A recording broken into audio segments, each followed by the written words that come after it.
chers amis, sentez-vous à l'aise, libre, c'est peut-être déjà le cas pour certains d'entre vous, de vivre ce culte avec joie, avec paix, avec confiance en la parole. Le Saint-Esprit m'a mis à cœur simplement aujourd'hui de vous partager une bonne nouvelle. La bonne nouvelle, c'est que le salut de Dieu, c'est pour toi et ta famille. Amen. Vous savez, avec le salut, nous avons la présence de Jésus.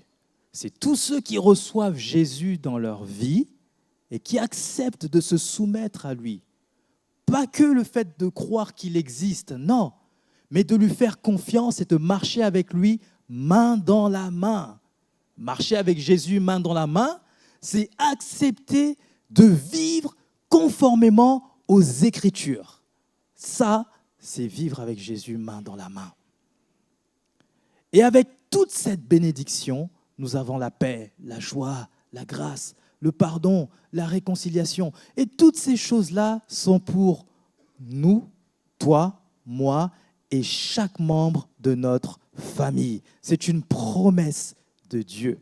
Et Dieu, ce qu'il dit, il l'accomplit, il le réalise. Ce n'est pas un menteur, il est fidèle. Il ne change pas. Il est le même hier, aujourd'hui et éternellement. Nous devons être sûrs de ça au plus profond de notre cœur. Amen. Yes. Ok. Donc, puisque c'est Dieu qui le dit, nous allons voir ensemble dans le texte des Actes des Apôtres, chapitre 16, du verset 22 jusqu'au verset 34. Avant de lire le texte, je vous présente juste un petit peu le contexte. C'est une équipe de choc. Paul, Silas, Timothée et Luc qui vont, en tant que missionnaires, essayer de prêcher l'évangile, de bâtir, de fonder des églises dans la ville de Philippe. Philippe, pas une personne, Philippe, la ville en Macédoine. Et en fait, à la base, ils devaient aller à Éphèse, en Turquie. Mais le Saint-Esprit leur a dit non, vous devez aller en Macédoine. Et ils se sont soumis au Saint-Esprit. Pourquoi ils se sont soumis au Saint-Esprit ? Parce que ce sont des enfants de Dieu. Et l'enfant de Dieu, il se soumet à l'esprit de son Père. Ce que son Père dit, l'enfant de Dieu le réalise, même s'il a le sentiment que c'est un peu bizarre. Parfois, il y a des choses qu'on ne comprend pas de la Bible. Il y a des choses qu'on ne comprend pas de ce que Dieu dit. Ça paraît un peu bizarre. Il y a des choses qu'on vit, ça nous paraît bizarre. Mais ne regardons pas aux situations de la vie avec nos yeux. Faisons-lui confiance, simplement. Et c'est ce que Paul et compagnie ont fait. Ils ont fait confiance au Saint-Esprit qui leur a dit d'y aller. Donc, ils y ont été. Sauf que c'était une ville très éloignée du peuple juif. Très peu de juifs dans cette ville. Ils n'arrivent pas sur un terrain conquis. Eux, ils ont leur culture, ils ont leur façon de faire. Ils sont confrontés à une autre culture, à une autre façon de faire. Ils mettent les pieds donc à Philippe, ils cherchent un endroit où aller prier, il n'y a pas de synagogue. Ils trouvent un groupe de femmes qui sont là, ils commencent à leur parler de Dieu. C'était des personnes qui avaient eux-mêmes entendu parler du Dieu juif, mais ils ne le connaissaient pas. Mais ces personnes-là aspiraient à connaître ce Dieu, ils priaient mais ils ne le connaissaient pas. Mais Paul arrive et il les enseigne. On a besoin d'enseignement. Et au travers de ces enseignements, ils se sont convertis et ils ont commencé à marcher avec le Seigneur. Donc, ils continuent leur marche, Paul, Silas et compagnie. Et là, il y a une femme qui est remplie d'un esprit de voyance, de divination. C'est une voyante. Elle commence à dire n'importe quoi. Et Paul, par la puissance du Saint-Esprit, il ordonne aux esprits qu'il y a derrière cette femme qui est esclave et qui fait de la divination, il ordonne à cet esprit de quitter cette femme. Et l'esprit quitte cette femme. Et du coup, cette femme n'a plus le pouvoir de faire de la divination. Juste un petit aparté. La voyance, toutes les spécialités énergétiques qu'on connaît aujourd'hui dans la médecine parallèle, et également tout ce qu'on appelle sophrologie et toutes ces choses-là, ça ne vient pas de Dieu. Ce n'est pas un don de Dieu. Non, c'est faux. J'ai déjà entendu ça, des personnes qui disent « Dieu m'a donné le don de guérir, je fais du magnétisme, je suis un... » Non, non, ça ne vient pas de la puissance du Saint-Esprit. Et tout ce qui ne vient pas du Saint-Esprit n'est pas de Dieu. Or, si ça ne vient pas de Dieu, ça vient du diable. Donc, si quelqu'un ici le pratique, il faut arrêter. Si vous avez vous avez donné votre corps à ces personnes-là pour qu'ils pratiquent sur vous, vous devez vous repentir.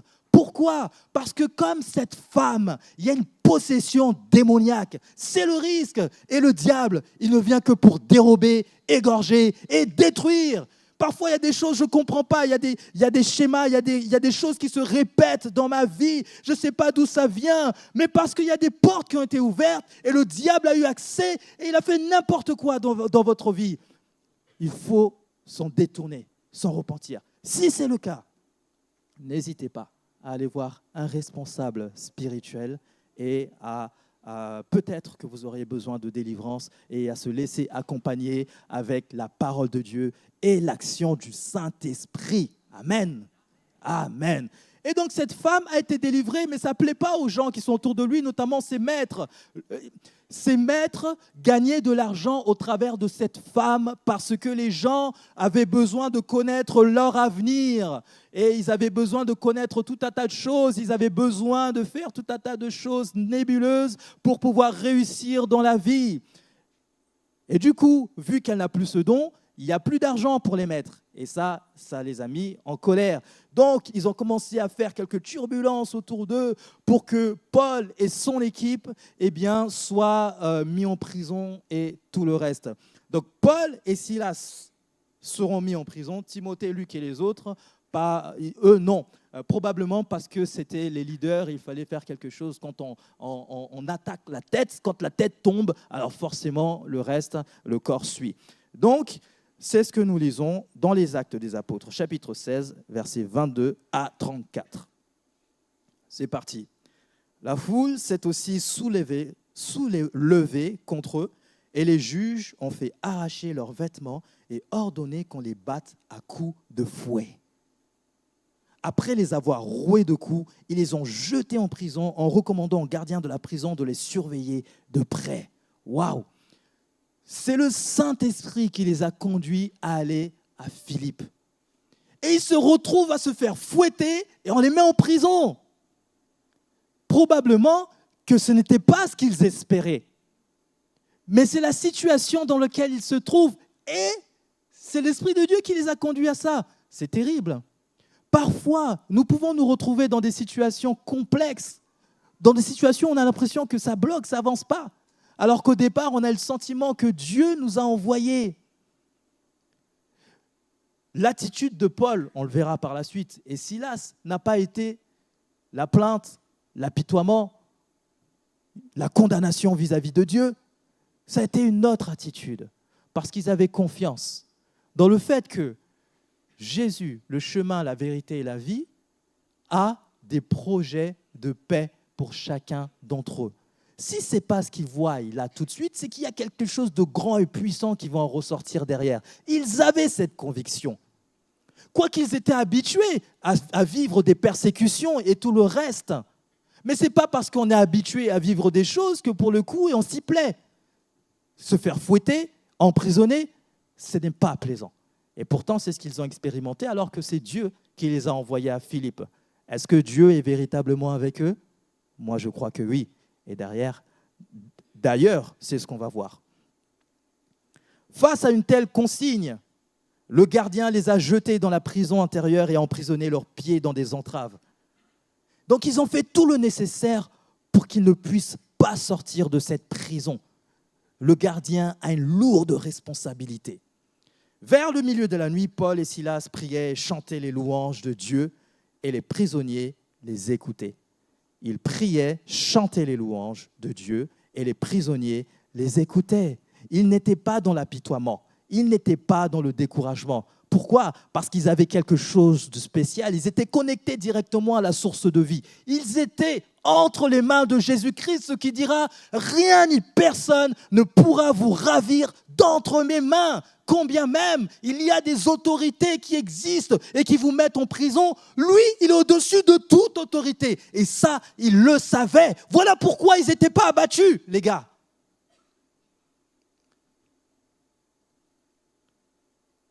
Les prisonniers les écoutaient. Alors, je n'ai pas été en prison. Dans une ancienne vie, j'ai déjà été en garde à vue. Là, je vous fais une confession. J'ai été en garde à vue et je vous assure, ça a été les journées les plus douloureuses de ma vie. J'avais le sentiment de n'être qu'un déchet. Je ne savais pas ce qui m'attendait. À chaque fois, et on me disait rien du tout, et on était dans le noir, dans des cellules, avec des gens ténébreux, comme moi probablement, et à l'intérieur c'était sale, je pouvais même pas, il y a des toilettes, je pouvais même pas m'asseoir dessus, et ça puait, et il faisait sombre, et personne, il n'y avait aucun agent de police qui pouvait me donner des informations sur ce qui allait m'arriver et tout le reste. Et j'étais là à chaque fois que j'entendais des clés et une personne qui arrivait, et je m'approchais des barreaux et j'espérais que l'un d'entre eux puisse me dire quelque chose. Et là, rien du tout. La seule chose que j'entendais, c'était des cris de colère, d'injustice, des personnes qui insultaient, qui tapaient dans les barreaux et qui se plaignaient. Ça, c'est l'ambiance de prisonnier. Mais dans cette prison, ce n'était pas cette ambiance.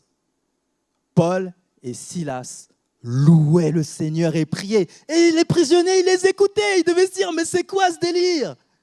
C'est quoi cette ambiance? C'est pas normal. Ils avaient un impact partout où ils allaient. Lorsque le gardien de prison, verset 26, tout à coup, il y eut un tremblement de terre si violent que les fondations de la prison ont été ébranlées. Toutes les portes se sont immédiatement ouvertes et les liens de tous les prisonniers ont été détachés. Ça, c'est la puissance de Dieu.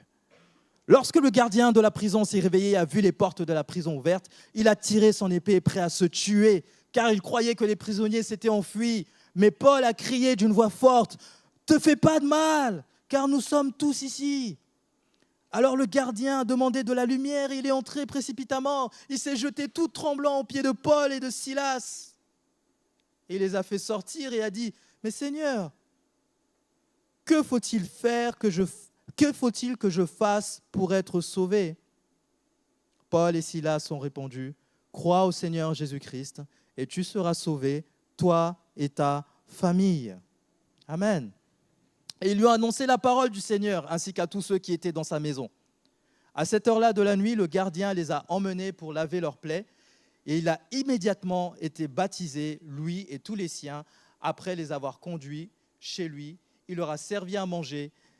Il se réjouissait avec toute sa famille d'avoir cru en Dieu. Amen. Le premier point du message est celui-ci. Arrête! Ne te fais pas de mal. Arrête. Ne te fais pas de mal. C'était la voix de Paul qui criait de toutes ses forces, comme si c'était Dieu qui parlait au travers de Paul, comme une trompette qui résonnait pour dire à cet homme, ne te fais pas de mal. Et c'est peut-être aujourd'hui le cas d'une personne qui avait peut-être le désir, les pensées suicidaires, se faire du mal, de mutilation et tout le reste. Si c'est le cas, entends la voix de Dieu directement parce que Dieu parle par son esprit et il connaît ta situation. Et il te dit, arrête, ne te fais pas de mal. Ce prisonnier, on arrive là pourquoi? Non, ce n'est pas le prisonnier, ce gardien. Il en arrive là pourquoi? Pour la simple et bonne raison qu'on lui a confié des responsabilités très importantes. On lui a dit, arrange-toi pour qu'il soit bien gardé en prison et qu'il souffre. Mais le problème, c'est que Dieu est intervenu et les prisonniers ont été libérés. Il n'a pas rempli sa mission. Et puisqu'il n'a pas rempli sa mission, qu'est-ce qu'il attend, le gars? Ce qu'il attend, c'est qu'il soit fouetté, c'est qu'il soit complètement torturé et qu'il soit tué. Lui, mais non pas seulement lui, mais également toute sa famille. Mais c'est hyper angoissant. Ce qui le pousse à vouloir se tuer, c'est l'angoisse. C'est le désespoir. Et il y a des gens qui vivent dans l'angoisse et le désespoir. Parce que pour eux, il n'y a pas d'avenir. Pour lui, il n'y a plus d'avenir. Sa vie est finie. Alors il se dit que parce que je vais mourir, il n'y aura plus de douleur. Mais il se trompe. Il se trompe parce qu'il y a une vie après la mort. La vie continue après la mort. Et s'il a été ennemi de Dieu, s'il ne s'est pas réconcilié avec Dieu de son vivant, la souffrance qu'il a pu ressentir là en tant que vivant, elle se poursuivra pour l'éternité. Voilà pourquoi Paul crie de tout son être et lui dit « Non, ne fais pas cette erreur. Parce que ta vie, elle a de la valeur. Ne fais pas cette erreur. » Pour cet homme, ce qu'il attend est pire que ce qu'il aura vécu de son vivant s'il se tue. Combien même il avait de bonnes valeurs, combien même il travaillait dur pour donner le meilleur à ses enfants. La plupart d'entre nous veulent répondre le mieux possible aux besoins de leurs enfants. Mais derrière cette pensée, il y a parfois un piège. Parfois, on se dit même, je veux donner aux miens, je veux donner à mes enfants ce que moi-même je n'ai jamais eu.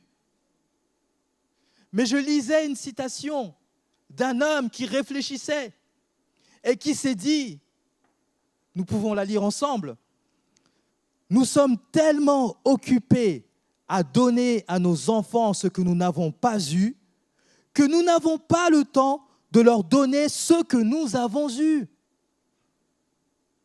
Est-ce que vous comprenez la subtilité? On court après des choses que nous n'avons pas eues parce que nous estimons que c'est le mieux pour nos enfants. Mais Dieu a mieux à nous donner, à nous, pour nos enfants. Qu'avez-vous reçu de la part de Dieu, cher ami, que vous pouvez partager à votre famille? Ou qu'avez-vous refusé de recevoir de la part de Dieu que vous ne pouvez partager à votre famille? Il a refusé de recevoir la vie de Dieu. Cet homme était condamné à mort. L'esprit de mort était sur lui. Voilà pourquoi il était prêt à passer à l'acte. Mais Jésus est la vie. La bonne nouvelle, c'est que Jésus est la vie.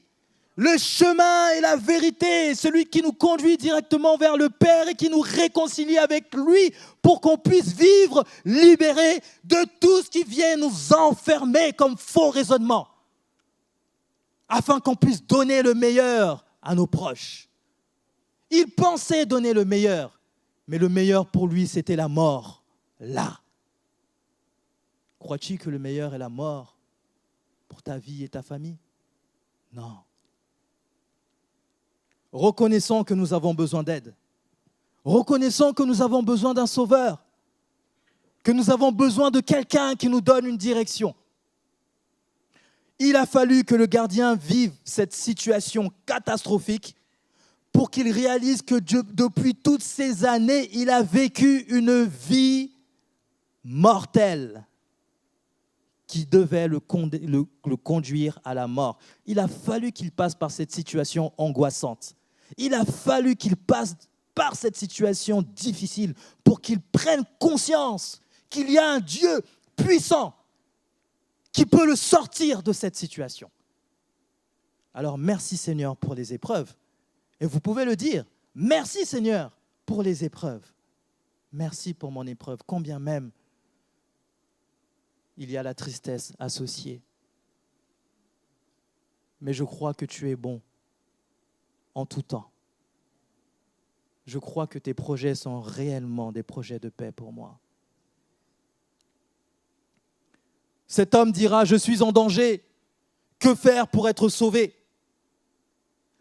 Le terme sauvé en grec qui est utilisé là, c'est sozo. Sozo veut dire délivré du danger. Cet homme est en grand danger. Lui et sa famille sont en grand danger. Et il le réalise. Il a fallu qu'il passe par cette situation pour réaliser qu'il y a un danger. Oui.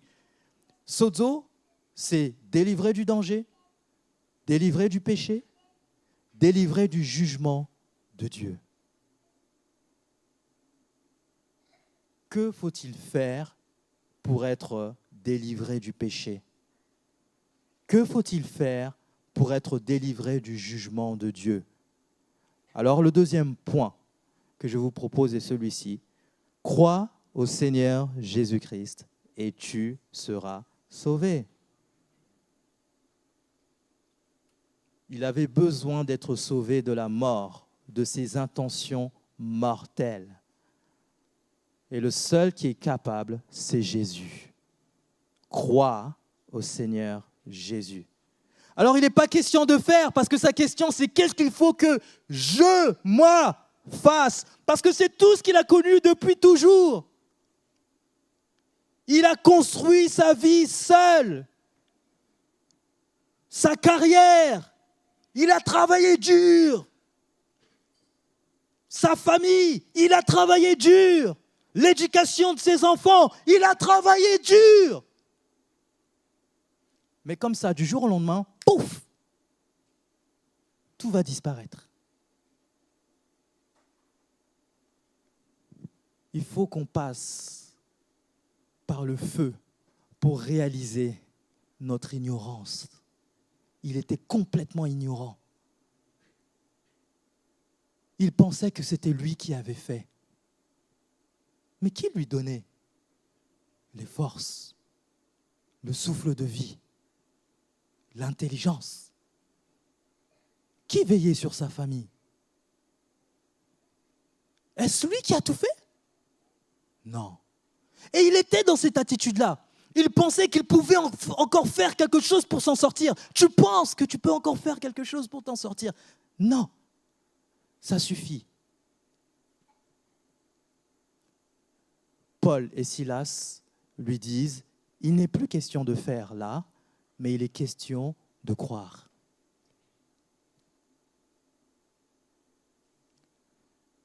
Qu'est-ce que c'est croire? Je l'ai dit tout à l'heure, c'est pas croire que Dieu existe, non. Croire, c'est faire confiance. C'est abandonner, s'abandonner totalement à lui. Combien même ce que je vois de ma situation n'est pas forcément encourageant. Combien même ça paraît comme impossible. Croire, c'est s'abandonner et ensuite se soumettre. Parce que si je fais confiance, ce Dieu va me donner une conduite. Et ensuite, ma responsabilité, c'est de me soumettre. Dieu agit, Dieu entend, Dieu est en action pour chacun d'entre nous. Il s'engage envers chacun d'entre nous et il tient ses promesses. Lui, il a fait alliance avec nous et il ne rompt jamais son alliance. Mais nous avons notre part de responsabilité. C'est la soumission. Mais cette soumission, nous ne l'avons que parce que nous lui faisons confiance. Lui veut faire. L'apôtre Paul lui dit, non, tu dois croire. Parce que si tu crois, tu verras la gloire de Dieu. Si tu crois, tu verras dans ta vie ce que nous avons vu. Des chaînes qui se brisent, des portes qui s'ouvrent. Par la foi. Pas par mon intelligence, pas par mon soutien financier, pas par mes finances, ou quoi ou qu'est-ce, mais uniquement par la foi. Le péché de cet homme, c'est la rébellion. Le problème de cet homme qui est condamné à mort, c'est qu'il veut faire ce qu'il veut. Toute sa vie, il n'a fait que ce qu'il voulait. Et ça s'appelle la rébellion. La foi, c'est faire ce que Dieu veut. La foi, ça nous conduit à faire ce que Dieu veut. Mais nous avons été programmés, nous, tous, on a été programmés pour faire ce que nous voulons, à cause du péché d'Adam. Et ça s'appelle la rébellion. Alors j'ai regardé sur le code pénal quelles étaient les sanctions contre ceux qui se rebellent à Dieu. Pas à Dieu, aux autorités. Article 433-6 du code pénal. La rébellion, c'est le fait d'opposer une résistance à une personne qui est dépositaire de l'autorité publique ou chargée d'une mission de service public, agissant dans l'exercice de ses fonctions pour l'exécution des lois, des ordres de l'autorité publique, des décisions ou de mandats de justice. Article 433-7 dit « La rébellion est punie de 2 ans d'emprisonnement et de 45 000 € d'amende. » Ça coûte cher, n'est-ce pas? Je doute que beaucoup d'entre nous, c'est peut-être le cas pour quelques-uns, peut-être même pour la majorité, je n'en sais rien. Je doute que beaucoup d'entre nous, ayant ces 45 000 € de côté pour pouvoir donner très facilement aux autorités de nos pays à chaque fois que nous commettons un acte de rébellion. Alors, si je regarde à chaque fois que je commets un acte de rébellion, eh bien, ça voudrait dire que je devrais additionner 45 000 € par je ne sais combien de fois sur une journée et sur la semaine, ce qui me fait quand même une fortune, difficilement remboursable. Ça, c'est pour la France. Mais la façon de sanctionner la rébellion en Corée du Nord, elle est encore bien différente, n'est-ce pas? Et là, on parle seulement des autorités de nos pays. Imaginez, celui qui a autorité sur toute autorité, Dieu. La rébellion contre Dieu. La rébellion, c'est simple, hein? Elle consiste en cette phrase. Je veux, je fais. Combien même Dieu n'est pas d'accord. À chaque fois que nous sommes dans ce mode de fonctionnement, nous nous comportons comme des rebelles vis-à-vis de Dieu. Alors, il y a des personnes qui ne connaissent pas Jésus, qui ne savent pas qu'ils vivent dans la rébellion depuis toutes ces années. Ils méritent une condamnation à mort. Mais ceux qui ont accepté Jésus comme Seigneur et Sauveur, puisque Christ nous a libérés, affranchis de la domination du péché, qui consiste à nous opposer à Dieu, pourquoi continuons-nous, demeurons-nous dans la rébellion? Ce n'est plus notre identité. Si Christ vit en nous, il nous a affranchis pour que nous puissions vivre conformément à la parole de Dieu. Alors c'est de notre responsabilité de nous soumettre. Jésus a été condamné à notre place.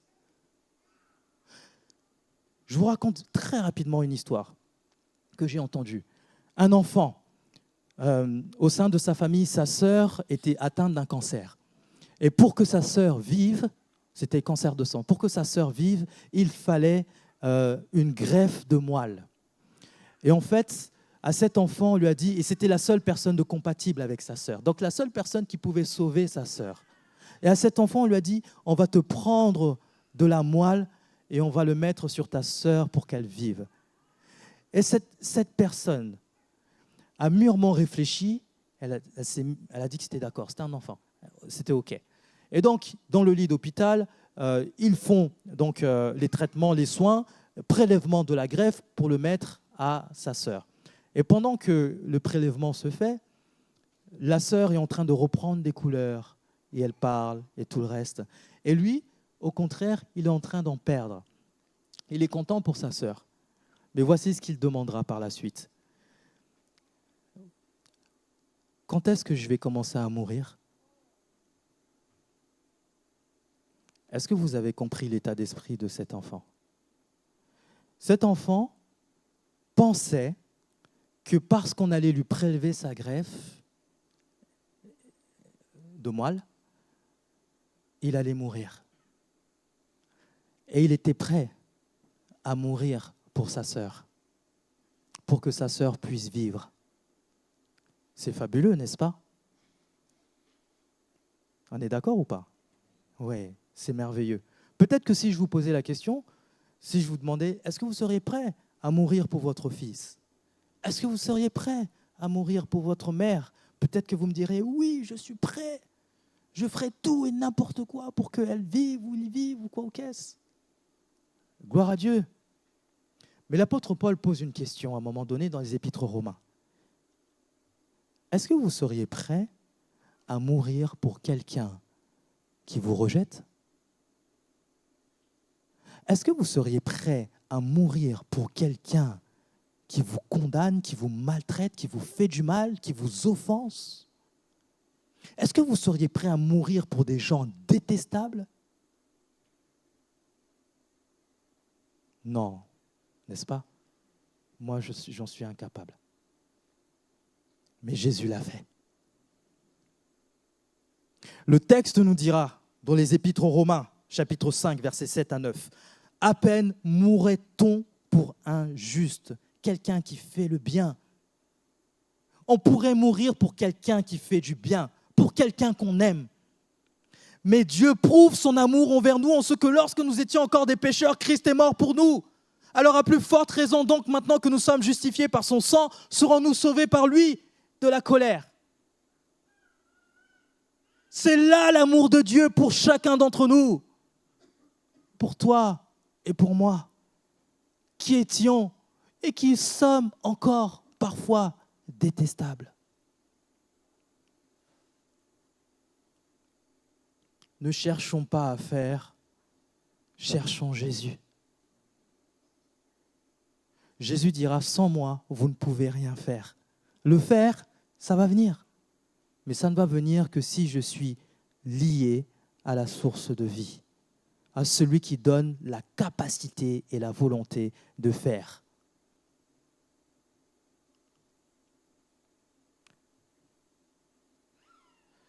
Cet homme a entendu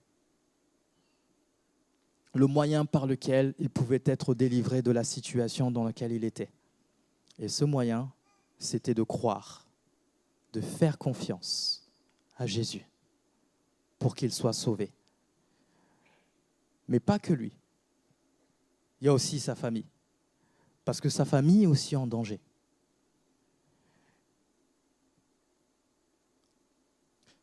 Le texte dira, crois au Seigneur Jésus-Christ et tu seras sauvé, toi et ta famille. Il suffit d'un seul homme pour que toute une famille soit sauvée. Mais est-ce que c'est la foi du gardien qui a sauvé tous les autres membres de sa famille de la colère? Est-ce que c'est parce que ma mère ou mon père croit en Dieu que moi je suis sauvé? Non.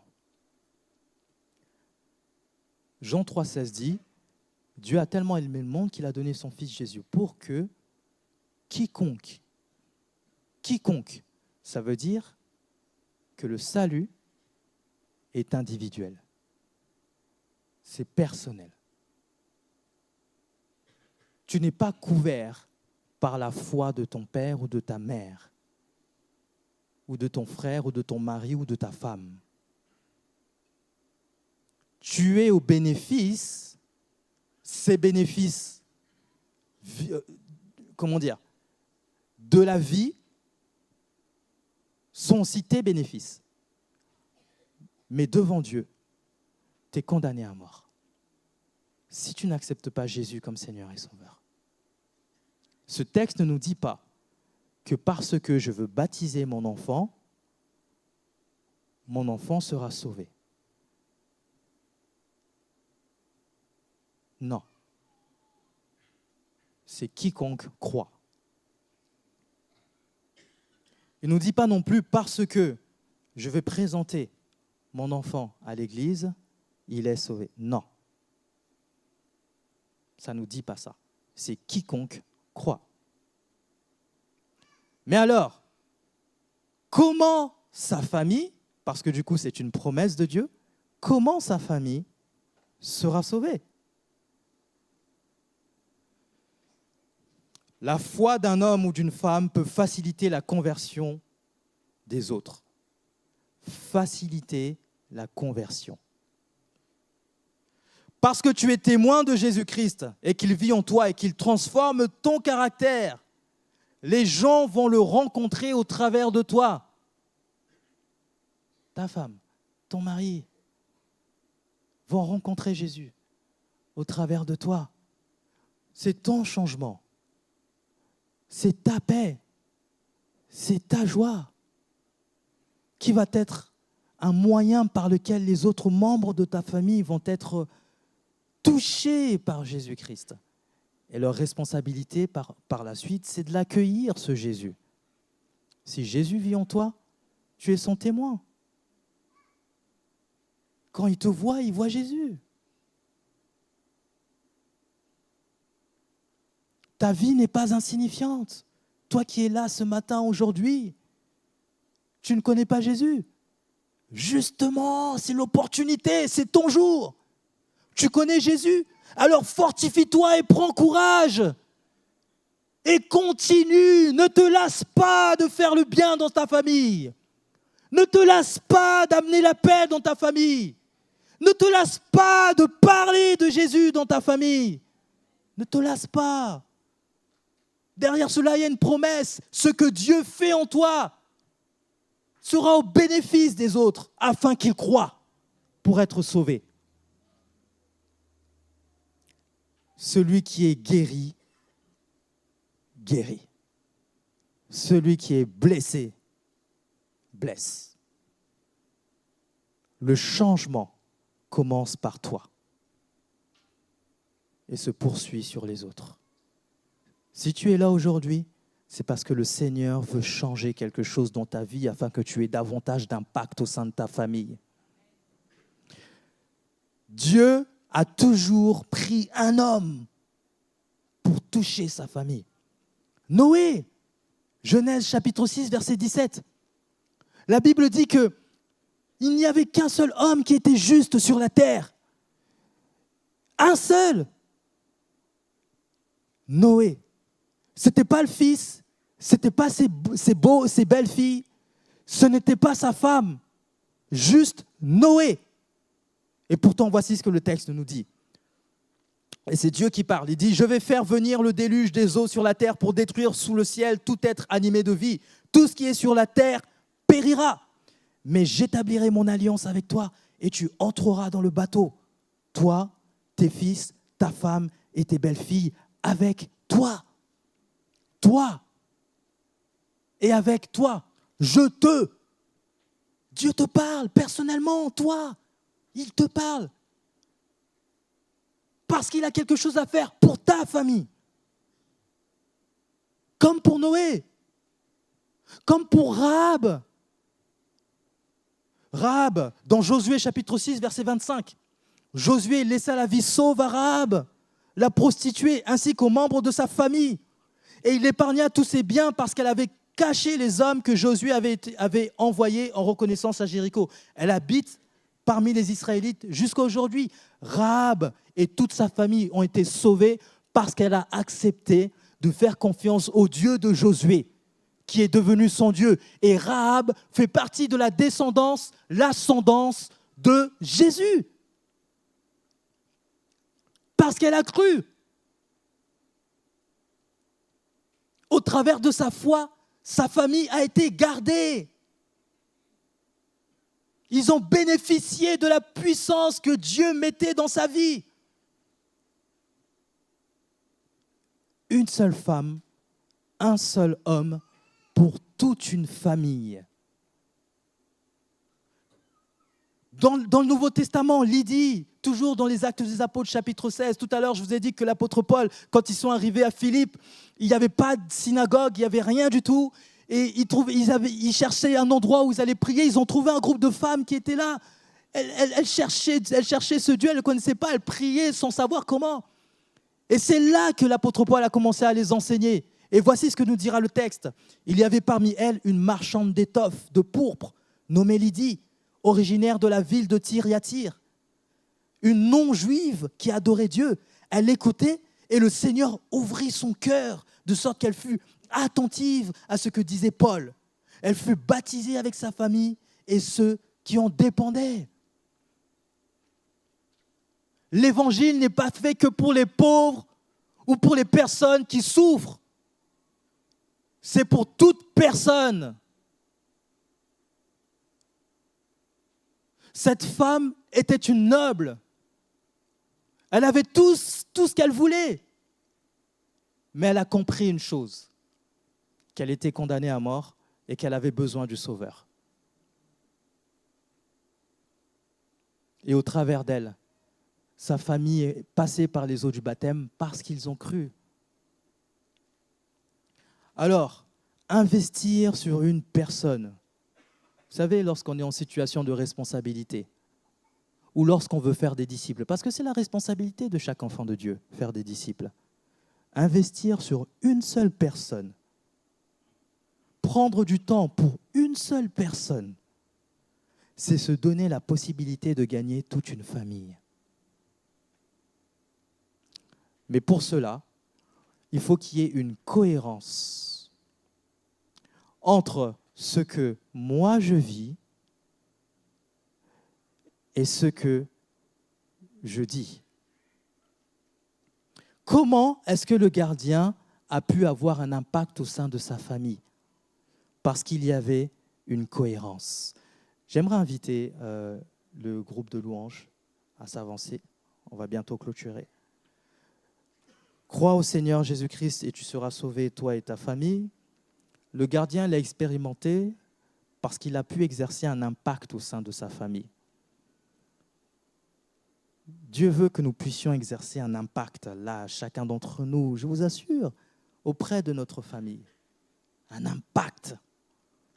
Et cet impact, nous ne pouvons l'exercer que si nous sommes transformés. Parce que celui qui sauve, c'est Jésus. Et si ce Jésus vit en moi, le salut sera accessible à mes proches. Alors, qu'est-ce que le gardien a expérimenté? Il a entendu la parole et les autres aussi. Verset 32. Ils lui ont annoncé la parole du Seigneur ainsi qu'à tous ceux qui étaient dans sa maison. En gros, ainsi qu'à toute sa famille. Ce texte nous enseigne que dans nos maisons, il devrait y avoir la parole de Dieu qui soit annoncée. Nous devrions méditer la parole ensemble. Nous devrions étudier la parole de Dieu. Paul a dit à cet homme, crois au Seigneur Jésus-Christ et tu seras sauvé. Il a dit, ok, je vais lui faire confiance, mais c'est que sur la base de cette parole, crois au Seigneur. Non, il a fallu qu'il reçoive un enseignement. Nous faisons des appels à l'église où nous invitons les gens, ceux qui ne connaissent pas Jésus et qui veulent le rencontrer, à lever la main pour pouvoir rencontrer ce Jésus et à s'engager avec ce Jésus. Mais pardonnez-moi, cher ami, ça ne suffit pas. Pour que nous puissions nous engager avec ce Jésus, il y a vraiment la nécessité de saisir le message de la croix. Il y a une nécessité d'être enseigné. Il y a une nécessité que ça pénètre dans notre pensée, mais également dans notre cœur. Pourquoi? Parce que toutes les motivations de notre vie viennent de notre cœur. C'est de l'abondance du cœur que la bouche parle. Tout ce qui va sortir de notre bouche vient du cœur.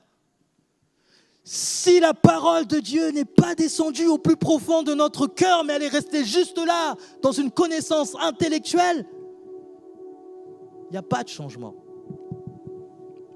Et on va dire aux gens, tu es sauvé. Mais en fait, non.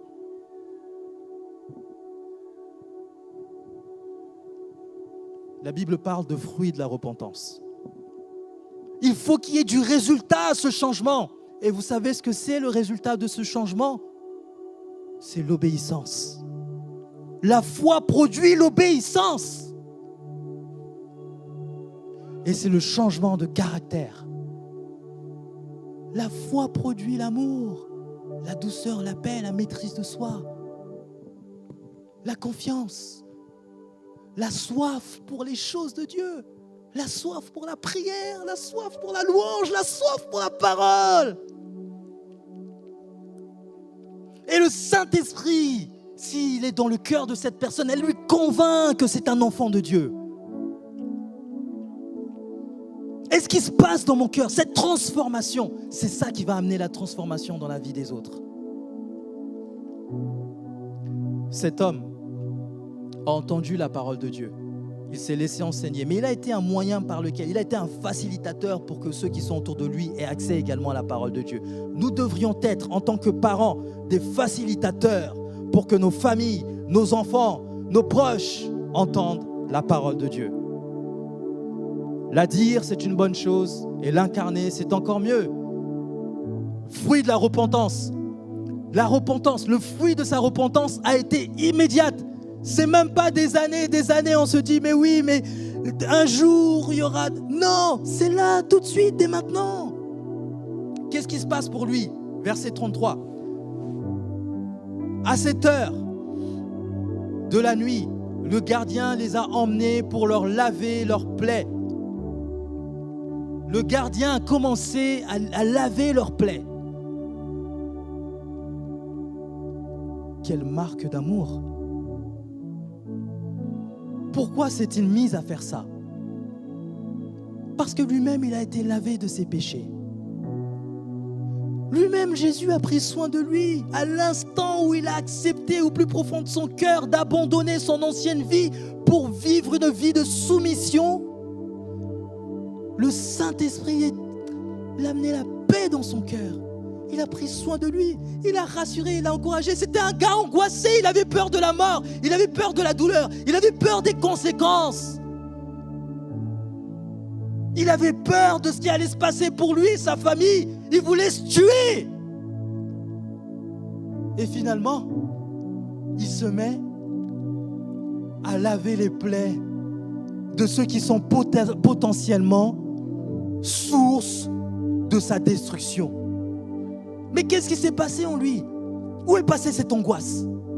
C'est la puissance du Saint-Esprit. Où est passée l'angoisse? Où est passée la peur? Où est passée la tristesse, le découragement? Où est passé l'esprit de mort? Sous la tombe. C'est resté à la croix. C'est un autre homme.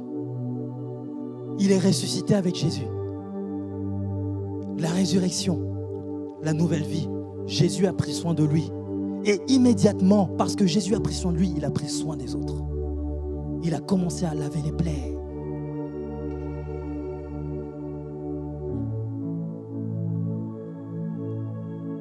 Ça, c'est ce qu'on appelle le fruit de la repentance. J'aimerais nous encourager plutôt qu'à prier régulièrement, à avoir ces genres de prières qui... Souvent, on a ces prières, Seigneur, change mon fils, change ma femme, change mon mari, change les autres. Change les autres. Non, arrêtons, cessons. Seigneur, change-moi. C'est la prière que nous devrions avoir. Seigneur, change-moi. Donne-moi la patience. C'est ainsi que nous sommes venus jusqu'à Jésus-Christ, parce qu'il a eu patience de nous. Parce qu'il nous a aimés, il a fait preuve de douceur. Seigneur, je veux être doux. Change-moi. Cet homme a changé. Et le texte nous dira qu'immédiatement il a été baptisé, lui et tous les siens, parce qu'ils ont cru. Ils ont vu ce qui se passait dans la vie de cet homme. Et ils ne pouvaient attester que Dieu est vivant. Et ce qui s'est passé par la suite, c'est qu'ils ont cultivé la joie, la louange. Ils ont rendu gloire à Dieu. La vie d'un enfant de Dieu, oh, c'est une vie de louange. Le texte nous dira qu'ils ont eu la joie parce qu'ils ont cru en Dieu. Il y a des gens qui vivent continuellement, perpétuellement dans la tristesse parce qu'ils manquent la vie de Dieu. Ils manquent la vie de Dieu. Il manque quelque chose de la vie de Dieu. Le salut, c'est pour toi et c'est pour ta famille. Et avec le salut, il y a toutes les bénédictions, riches bénédictions qui vont avec. Et cela implique de faire confiance dans l'œuvre de Dieu en nous, mais également pour celle de notre famille. Cela implique de se soumettre. Si le Saint-Esprit vient pointer du doigt quelque chose dans mon cœur qui ne va pas, je dois m'en repentir. Au travers de ma repentance, il y aura une bénédiction qui va en découler dans ma famille. Parce que c'est la promesse de Dieu. Le Saint-Esprit veut nous interpeller chacun individuellement dans notre responsabilité par rapport à notre famille. Certaines personnes disent « Mais oui, mais moi, j'ai pas de famille. » Dieu s'est formé une famille qu'on appelle l'Église. Moi, j'ai trouvé dans l'Église des pères, j'ai trouvé dans l'Église des mères, j'ai trouvé des frères, des sœurs, des enfants, des grands-mères, des grands-pères.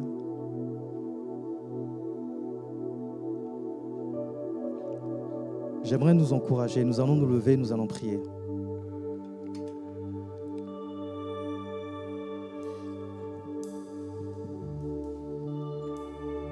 Et nous allons nous positionner avec ce chant qui va nous amener à tourner notre regard vers le Seigneur. Parce que nous avons besoin de lui. Dans ce texte, il est écrit que Paul a été invité par cet homme à entrer dans sa maison. Ce que l'œuvre de Dieu produit dans nos cœurs, c'est une ouverture vers les autres également. Parce que Dieu s'est ouvert à nous, il a envoyé son Fils afin que nous puissions le voir tel qu'il est. En regardant Jésus, nous voyons directement Dieu. Le ciel s'est ouvert et nous avons un accès direct à lui. On peut s'approcher de Dieu avec assurance et avoir la certitude qu'il entend nos prières et qu'il agit.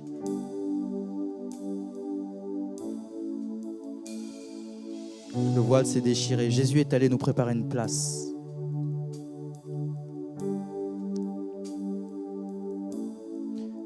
Mais nous, alors que nous nous déclarons enfants de Dieu, nous fermons la porte de nos cœurs aux autres. Est-ce qu'il y a quelqu'un qui ferme la porte de son cœur à quelqu'un, aux autres, parce qu'il a été tellement blessé et tout le reste? Tu ne peux pas continuer de vivre ainsi. Ça doit changer. Le texte dit, tu aimeras le Seigneur ton Dieu de tout ton cœur, de toute ton âme et de toute ta pensée. Matthieu 22, 37. Et tu aimeras ton prochain comme toi-même. Tu es vraiment enfant de Dieu? Jean dira, personne ne peut dire qu'il est enfant de Dieu s'il haït son frère. Mais tu diras, mais moi j'ai été blessé, j'ai plus confiance aux gens. Mais oui, mais rejeter, c'est pas le fruit de la repentance. Dieu s'est constitué une famille, un corps, et il est lui-même à la tête de ce corps. Il nous amène à l'unité de la foi. Il nous amène à nous manifester l'amour fraternel. Parfois, nous fermons nos cœurs et nous fermons nos maisons. Cet homme, alors que la vie de Dieu a pénétré en lui, il a ouvert sa maison et il a laissé entrer les hommes de Dieu. Ouvrez vos maisons, les amis. Ouvrons nos maisons et laissons entrer notre Seigneur Jésus-Christ en laissant entrer nos frères et sœurs à la maison. Prenons soin les uns des autres, parce que ça, c'est l'expression de l'amour de Dieu qui a pris soin de chacun d'entre nous. Parce que Dieu t'a accueilli, accueille. Parce que Dieu a pris soin de toi, prends soin. Parce que Dieu s'est ouvert à toi, ouvre-toi.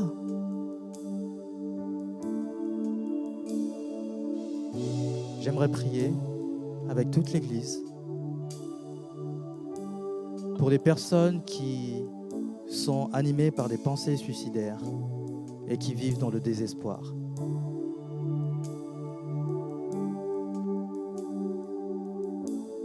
Si c'est ton cas, je vais prier pour toi. Est-ce que l'Église peut commencer à intercéder? Il y a des personnes qui, comme cet homme,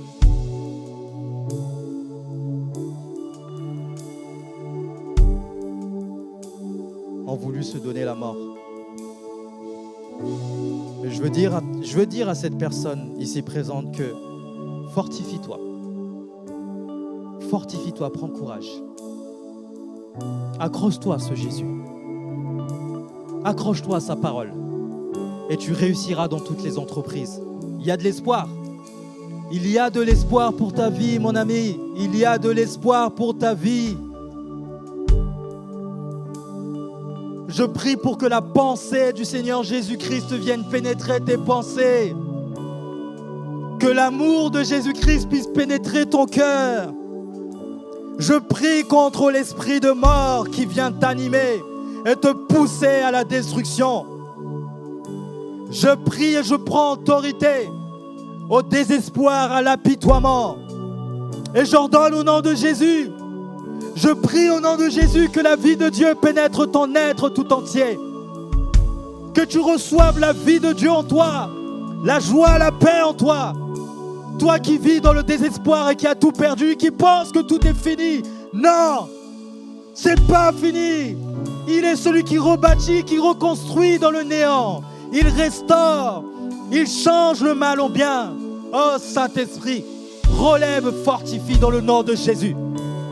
Oh la karalaï et des shirabalai. Nous allons prier, frères et sœurs, également pour les personnes dans nos familles qui ne connaissent pas Jésus. Tous ceux qui sont égarés. On va prier pour les enfants, les adolescents en rébellion. On va prier pour les parents, les grands-parents qui résistent à l'évangile, à l'amour de Dieu. Il y a des noms qui te viennent en tête. Prie pour ces personnes. Intercède pour ces personnes. Seigneur, je te remets mon frère, mon petit frère. Je te remets ma petite sœur entre tes mains. Viens interpeller leur cœur, Seigneur, comme tu as fait pour moi. Viens les libérer. Viens les délivrer du péché, comme tu l'as fait pour moi. Viens briser leurs chaînes. Qu'ils sortent de leur prison, Seigneur mon Dieu, comme je suis sorti de cette garde à vue. Comme je suis sorti de cette prison spirituelle parce que simplement j'ai accueilli ton amour. J'ai reçu son amour, j'ai pas eu besoin de faire quoi que ce soit parce que tu as tout accompli. Oh Seigneur, interpelle par la puissance de ton esprit mon frère et ma sœur, mon petit frère et ma petite sœur. Je te prie pour mon grand-père maternel, grand-père par alliance et mon oncle par alliance. Viens les interpeller, Seigneur mon roi, saisis leur cœur. Qu'ils viennent à toi, Seigneur, manifeste-toi. Qu'ils aient la révélation de la croix là où ils sont, par des songes, par des rêves, qu'ils soient sensibles aux choses de l'esprit. Interpelle leur cœur dès à présent, Seigneur. Seigneur, je vais te prier pour chacun d'entre nous. Fortifie-nous par ton esprit. Que nous ayons, Seigneur mon roi, toujours ce courage d'aimer, d'aimer et d'aimer. Car tu diras que si nous n'avons pas l'amour, nous sommes rien. Je prie que nous voyons